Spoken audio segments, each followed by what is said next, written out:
Hello everyone, welcome back to my channel। तो polity की गल करते हैं।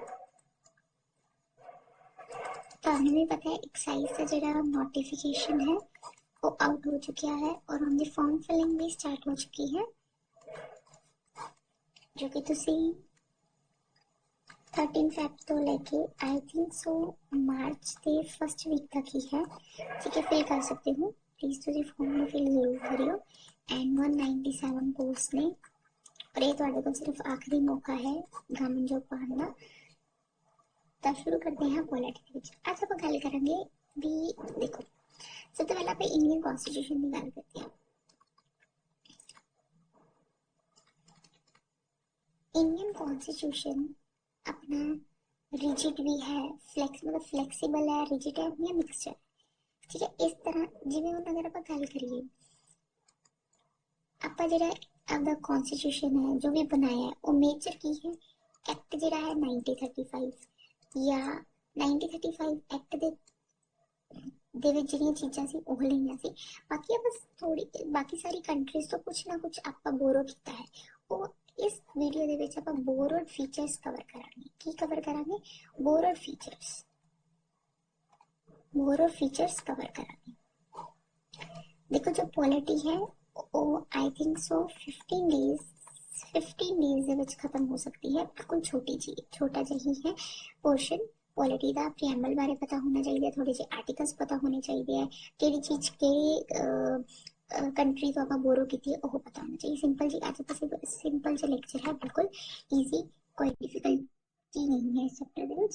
ਹੁਣ ਆਪਾਂ याद करते हैं। सबसे पहले देखो कैनेडियन कॉन्स्टिट्यूशन किसकी गल करांगे? कैनेडियन कॉन्स्टिट्यूशन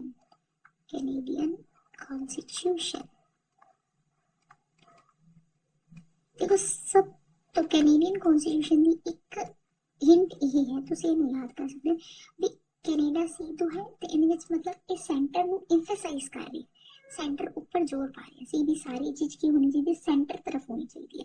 तो यही कर रहे सी मतलब कैनेडा की कहना चाह रहे हैं, चेंज कर लेने कलर। कैनेडा का सी लेना है तो वो की कर रहे एम्फेसाइज पा रहे हैं भी सेंटर की होवे साडी स्ट्रोंग होवे, की होवे सेंटर स्ट्रोंग होवे। तो इस करके इन्होंने फर्स्ट की किया, इन्होंने federation with the strong centre.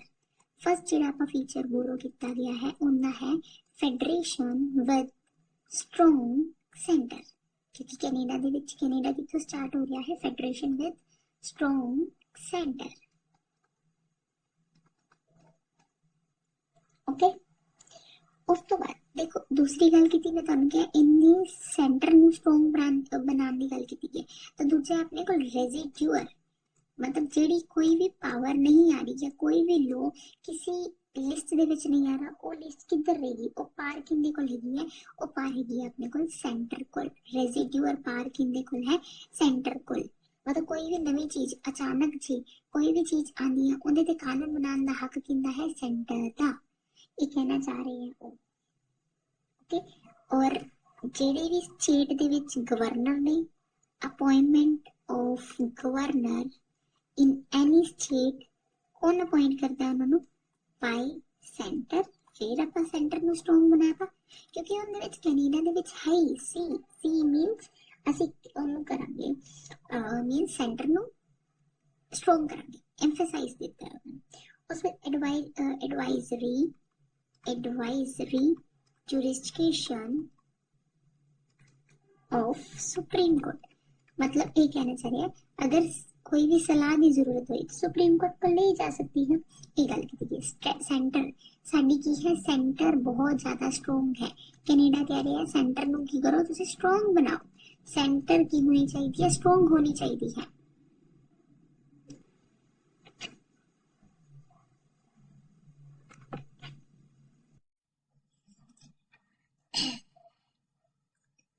हुण आपां गल करते हैं सेकंड जर्मनी की। बिल्कुल छोटी जर्मनी तो बस सिर्फ आप इन्नी की गल नहीं है भी जो फंडामेंटल राइट ने वो सस्पेंड हो जाएंगे during emergency. Fundamental right suspend हो जाएंगे ड्यूरिंग एमरजेंसी। ਜਰਮਸ ਕੀ ਹੋ ਜਾਣਗੇ, ਸਸਪੈਂਡ ਹੋ ਜਾਣਗੇ। ਜਰਮਸ ਨੂੰ ਆਪਾਂ ਸਸਪੈਂਡ ਕਰਨਾ ਹੈ, ਇਹ ਚੀਜ਼ ਯਾਦ ਰੱਖਣੀ ਹੈ। ਇਸ ਤਰ੍ਹਾਂ ਤੁਹਾਨੂੰ ਯਾਦ ਆ ਜਾਏਗਾ। ਫਿਰ ਆਪਾਂ ਰਸ਼ੀਆ ਤੋਂ, ਜਿਹਨੂੰ ਕਹਿੰਦੇ ਆ USSR, ਰਸ਼ੀਆ ਤੋਂ USSR, ਜਾਂ ਫਿਰ ਗੱਲ ਕਰੀਏ ਰਸ਼ੀਆ ਦੀ। ਰਸ਼ੀਆ ਤੋਂ ਆਪਾਂ ਕੀ ਲਿਆ ਹੈ, ਫੰਡਾਮੈਂਟਲ ਡਿਊਟੀਜ਼। ਰਸ਼ੀਆ ਤੋਂ ਆਪਾਂ ਲਿਆ ਹੈ ਫੰਡਾਮੈਂਟਲ ਡਿਊਟੀਜ਼। ਇੱਕ ਕੁਐਸਚਨ ਹੈ, ਤੁਸੀਂ ਮੈਨੂੰ ਇਹ ਦੱਸਣਾ ਹੈ, ਜਿਹੜਾ ਆਪਣਾ ਨੈਸ਼ਨਲ ਸੌਂਗ ਹੈ, ਨੈਸ਼ਨਲ ਸੌਂਗ ਫਸਟ ਟਾਈਮ ਕਦੋਂ ਗਾਇਆ ਗਿਆ ਸੀ, ਠੀਕ ਹੈ, ਕੁਐਸਚਨ ਦੱਸਣਾ ਹੈ। ਫੰਡਾਮੈਂਟਲ ਡਿਊਟੀਜ਼ ਆਪਾਂ ਕਿੱਥੋਂ ਲਈਆਂ ਹੈ, USSR, ਰਸ਼ੀਆ ਤੋਂ। ਤੇ ਆਪਾਂ ਇੱਕ ਆਈਡੀਅਲ ਲਿਆ ਹੈ, ਮਤਲਬ ਜਸਟਿਸ ਦਾ। ਆਪਾਂ ਰਸ਼ੀਆ ਨੂੰ ਦੇਖ ਕੇ ਆਪਾਂ ਨੂੰ ਕੀ ਯਾਦ ਆਣਾ ਚਾਹੀਦਾ, ਰਸ਼ੀਆ ਨੂੰ ਦੇਖ ਕੇ ਸਿਰਫ ਇੱਕ ਗੱਲ ਯਾਦ ਆਣੀ चाहिए, ਜਸਟਿਸ, ਨਿਆਂ। ਰਸ਼ੀਆ ਕੀ ਕਰਦਾ ਹੈ, ਰਸ਼ੀਆ ਜਸਟਿਸ, ਨਿਆਂ ਦੀ ਗੱਲ ਕਰਦਾ ਹੈ। ਤਾਂ ਰਸ਼ੀਆ ਤੋਂ ਜਸਟਿਸ, ਜਸਟਿਸ ਆਪਾਂ ਨੂੰ ਕਿਹੜਾ ਮਿਲਣਾ ਚਾਹੀਦਾ, society, social justice, economic justice, and political justice.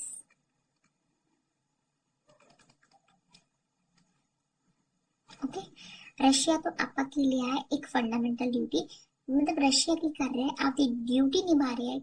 कि तेरी ड्यूटी जस्टिस की, सोशल, इकोनॉमिक, पॉलिटिकल, ये सब कुछ आपा किथों लिया है, रशिया तो लिया है।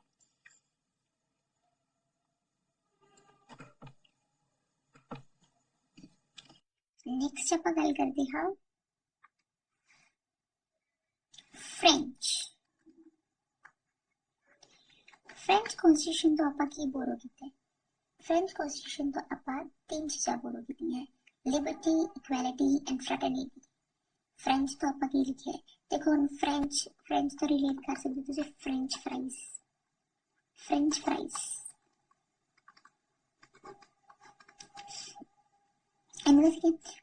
देखो, अगर तुसी फ्रेंच फ्राइज खानी है, ਤੁਹਾਡੇ ਕੋਲ फ्रेंच फ्राइज खाने ਦੀ ਕੀ ਹੈਗੀ ਹੈ, ਲਿਬਰਟੀ ਹੈਗੀ ਹੈ ਕਿ ਨਹੀਂ, ਫਰੀडम ਹੈਗੀ ਹੈ ਨਹੀਂ। ਤੁਹਾਡਾ ਮੰਨ ਲਓ ਅੱਜ ਜੀ ਕਰ ਰਿਹਾ ਵੀ ਮੈਂ ਇਹਨੂੰ फ्रेंच फ्राइज ਕਰਨੇ ਤੇ ਪਰ ਤੁਹਾਡੇ ਪੇਰੈਂਟਸ ਸਾਨੂੰ ਪਰਮਿਸ਼ਨ ਨਹੀਂ ਦੇਣਗੇ ਵੀ फ्रेंच फ्राइज ਤੇ ਕੀ ਹੋਇਆ, ਬੈਨ ਲੱਗਿਆ ਹੋਇਆ, ਇਹੋ ਜੀ ਤਾਂ ਕੋਈ ਗੱਲ ਨਹੀਂ ਹੈ। ਇਸ ਕਰਕੇ ਤੁਹਾਡੇ ਕੋਲ ਲਿਬਰਟੀ ਹੈ ਤੇ फ्रेंच फ्राइज ਖਾਣ ਦੀ ਤੁਹਾਡੇ ਕੋਲ ਇਕੁਐਲਿਟੀ ਵੀ ਹੈ। ਇਹ ਨਹੀਂ ਹੈ ਵੀ ਸਿਰਫ ए नंबर ए नेम ਦਾ ਪਰਸਨ ਹੀ ਖਾ ਸਕਦਾ ਹੈ, बी नेम ਦਾ ਪਰਸਨ ਉਸ ਨੂੰ ਨਹੀਂ ਖਾ ਸਕਦਾ, ਇਕੁਐਲਿਟੀ ਹੈ। ਉਸ ਤੋਂ ਬਾਅਦ ਫ੍ਰੈਟਰਨਿਟੀ, ਆਪਸ ਚ ਕੀ ਹੋਣੀ ਚਾਹੀਦੀ ਹੈ, ਭਾਈਚਾਰਾ ਹੋਣਾ ਚਾਹੀਦਾ ਤੁਹਾਡਾ।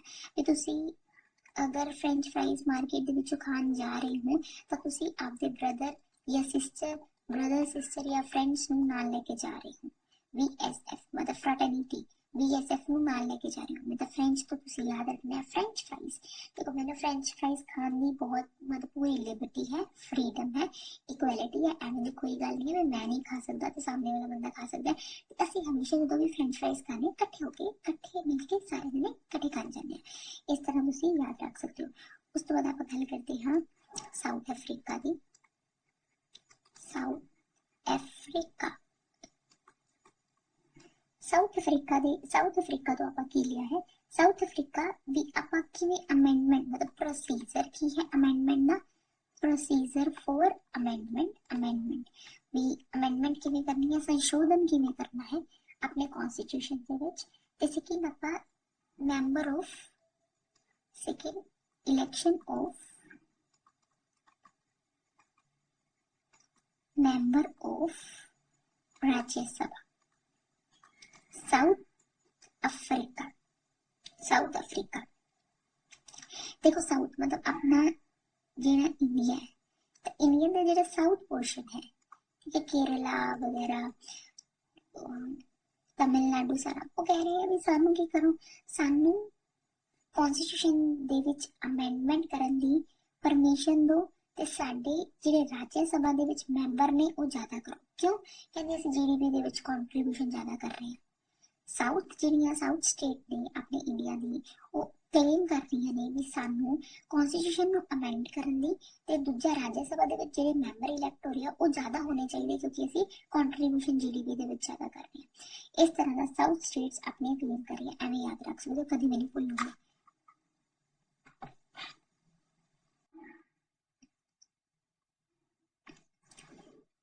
ਉਸ ਤੋਂ ਬਾਅਦ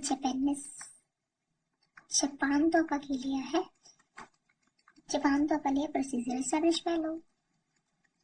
ਇਹ ਜਿਹੜੀ ਪੂਰੀ ਟਰਮ ਹੈ ਜਾਪਾਨ ਤੋਂ ਆਪਾਂ ਕੀ ਲਿਆ ਹੈ ਪ੍ਰੋਸੀਜਰ ਐਸਟੈਬਲਿਸ਼ ਬਾਈ ਲੋ, ਪ੍ਰੋਸੀਜਰ ਐਸਟੈਬਲਿਸ਼ ਬਾਈ ਲੋ। ਹੁਣ ਆਪਾਂ ਗੱਲ ਕਰਦੇ ਹਾਂ ਨੈਕਸਟ ਐਰਿਸ਼। देखो 3 जने ही ऐश करते हैं, ऐश तो याद रखना है 3 जने ही रिच ने। कौन? एक था डॉक्टर, दूसरा प्रेसिडेंट, तीसरे जेरे नॉमिनेट होके जाते ने, नॉमिनेटेड मेंबर, जेरे नॉमिनेट मेंबर होके जा रहे हैं किधर राज्यसभा। ये तीनों ही ऐश कर रहे हैं या तीनों ही रिच ने। तो डॉक्टर तो की याद रहेगा directive principle of state policy, directive principle of state policy. और प्रेसिडेंट दे दी इलेक्शन किवें होनी है, election of president, president the election की गल की गई है। ते nomination of the member of जेडे मेंबर राज्य सभा दे विच नॉमिनेट होके जाणगे वो भी आपां ऐरिश तो लिया है। ओके नेक्स्ट आपां गल करदे हां आस्ट्रेलिया दी।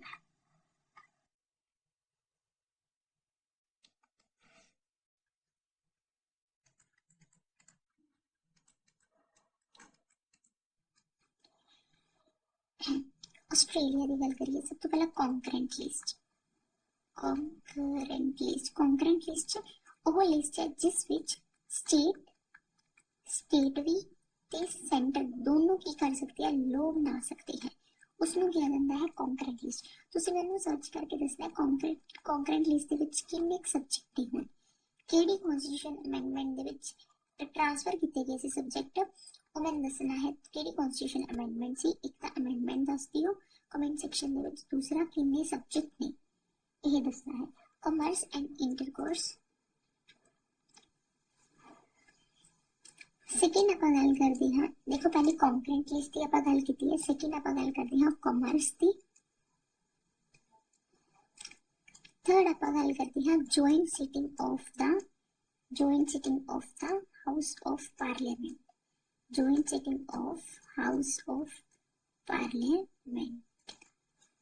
सीधा याद करना पड़ेगा, बिल्कुल इजी है, इनमें विच कोई भी क्वेश्चन रेज करने वाली गल नहीं है, तो सीधा याद कर सकते हो, बिल्कुल इजी है। 3-4 बारी पढ़ोगे।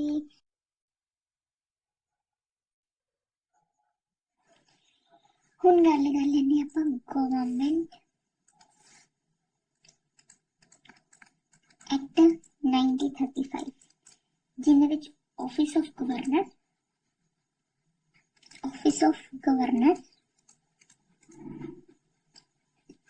देखो किवें याद रखोगे 1935 ਦੇ ਵਿੱਚ ऑफिस ऑफ गवर्नर सी। अगर आप अपनी हिस्ट्री स्टार्ट करते हैं पढ़ना, ਉਹਦੇ ਵਿੱਚ ਕੀ ਆਉਂਦਾ है, पहले गवर्नर ਹੁੰਦਾ है, फिर वो गवर्नर जनरल बन जाता है, फिर वो वाइसरॉय ਹੁੰਦਾ है। मतलब गल तो सारी स्टार्टिंग ही गवर्नर तो ही है भी गवर्न करेगा, तो ऑफिस ऑफ गवर्नर की कहते हैं इतों दिता गया। दूसरी है जुडिशरी की गल की गई है, जुडिशरी भी तो याद रहे, जुडिशरी भी इतों याद रहूगा क्योंकि जो अपन पता है एक एक्ट आया सीगा, मैंने तुसी एक्ट दा नंबर दसना भी किहड़े नंबर दा एक्ट सी 17 समथिंग सीगा, वो मैंने तुसी दसना है। ਉਹਦੇ ਵਿੱਚ ਕੀ ਆ ਗਿਆ ਸੀ, ਸੁਪਰੀਮ ਕੋਰਟ ਐਸਟੈਬਲਿਸ਼ ਕੀਤੀ ਗਈ ਸੀ, ਉਹ ਐਕਟ ਤੁਸੀਂ ਦੱਸਣਾ। ਤੇ ਜੁਡੀਸ਼ਰੀ ਦੀ ਗੱਲ ਵੀ 1935 ਸਿੱਧਾ ਯਾਦ ਰਹੇਗਾ। ਪਬਲਿਕ ਸਰਵਿਸ ਕਮਿਸ਼ਨ ਦੀ ਗੱਲ ਵੀ ਆਪਣੇ ਕੋਲ ਇੱਥੇ ਆ ਜਾਂਦੀ ਹੈ, ਬਿਲਕੁਲ ਸੌਖਾ ਹੈ ਯਾਦ ਕਰਨਾ। ਐਮਰਜੈਂਸੀ ਪ੍ਰੋਵੀਜ਼ਨਸ ਇਹ ਵੀ ਆਪਾਂ ਨੂੰ ਪਤਾ ਹੋਣਾ ਚਾਹੀਦਾ ਵੀ ਇੱਥੋਂ ਲਿਆ ਗਿਆ ਹੈ। ओके कि 1935 ਦੇ ਵਿੱਚ ਦੇਖੋ ਆਫਿਸ ਆਫ ਗਵਰਨਰ ਭੁੱਲਣ ਵਾਲੀ ਤਾਂ ਕੋਈ ਚੀਜ਼ ਹੀ ਨਹੀਂ ਹੈਗੀ, ਤੇ ਜੁਡੀਸ਼ਰੀ ਤੇ ਪਬਲਿਕ ਸਰਵਿਸ ਕਮਿਸ਼ਨ। ओके एक अपने को आ गया फेडरल स्कीम, की आ गया फेडरल स्कीम, ये आप 1935 दे एक्चुअली है।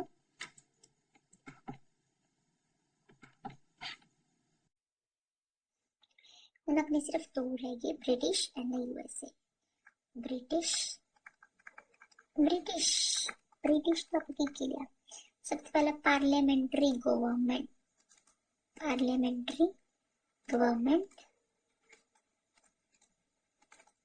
Rule of law,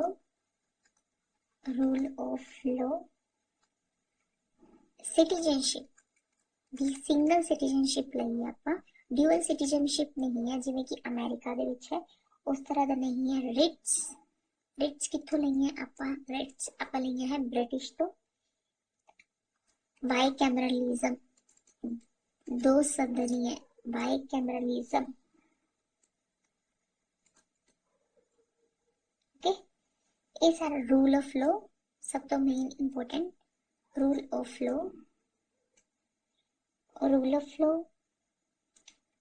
legislative procedure citizenship rights parliamentary privileges ये सारे यहाँ पर कितने लिए हैं ब्रिटिश तो and last one is USA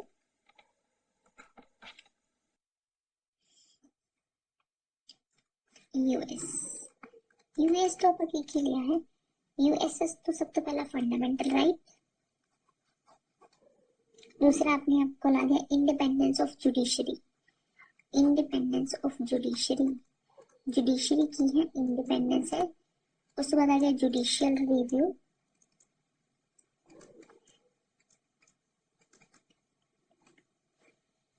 impeachment of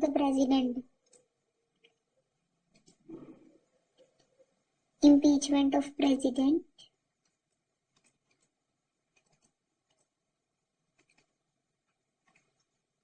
removal of Supreme Court and High Court judge and Vice President ये सारे फीचर्स अपन कितने ले हैं ये सारे फीचर्स अपन ले हैं यूएस से तो इनको सीधा याद रखोगे independence of judiciary judicial review impeachment of the president removal of Supreme Court High Court judge and Vice President. Thank you so much.